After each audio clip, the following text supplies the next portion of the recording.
Realistically, we have about 25,000 people in a small 20-mile radius. I'd never done a grant before.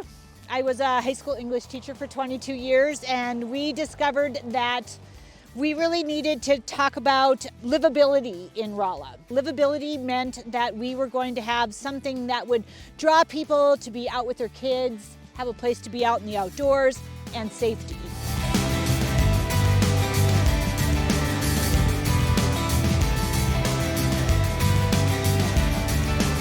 This was just an old railroad bed. It hadn't been used for years. 1/3 of the total path still had a full railroad. It had the rails and the ties and everything. So when we got the grant, it was either my family needed to step up and help me out, or we were gonna have to just turn down the grant because we weren't gonna be able to make it work. And so because I have really great sons and great son-in-law and a great daughter, and we have a hired man and his family and my husband, they came out here, they made their own tools, they pulled all of the stakes, they cut all of the rail, they brought the skid steers out here, put it on trailers, took it into town, cleaned it all up and got it ready to go.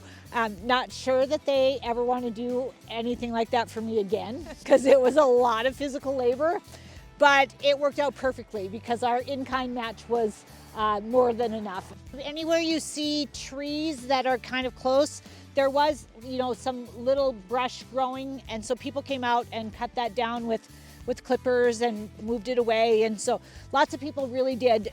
Dawn was actually out here with members from the bank who helped out. Lots of people helped out. It was fantastic. You can actually walk, ride, bike, whatever you want from here all the way to St. John, which is, a nice jaunt. And St. John has, a cute little restaurant and bar. They have a museum. Rolla County Historic Museum is there. Once in a while I'll get somebody who will take a picture while they're walking and send it to me and say, just thought I'd show you the scene from today on the path. So all those things are really nice. It is pretty out here.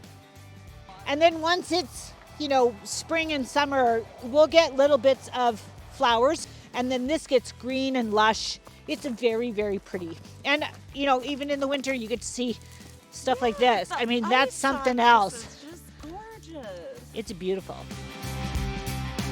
Those trees that you see in the distance will be just gorgeous colors, and then this path will go all the way to Highway 43, which is a scenic byway, which is just unbelievable to drive by and look at in the fall. When you get to the end of the path at the 3-mile corner, there's actually a sculpture that was done by a local artist of a bison.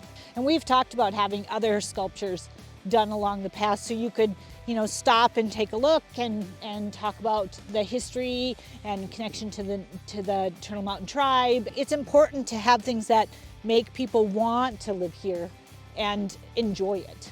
Yeah, the livability factor is huge, and outdoor recreation is an important part of it. The right people, the right organizations, groups of people can get together and make things happen for our community.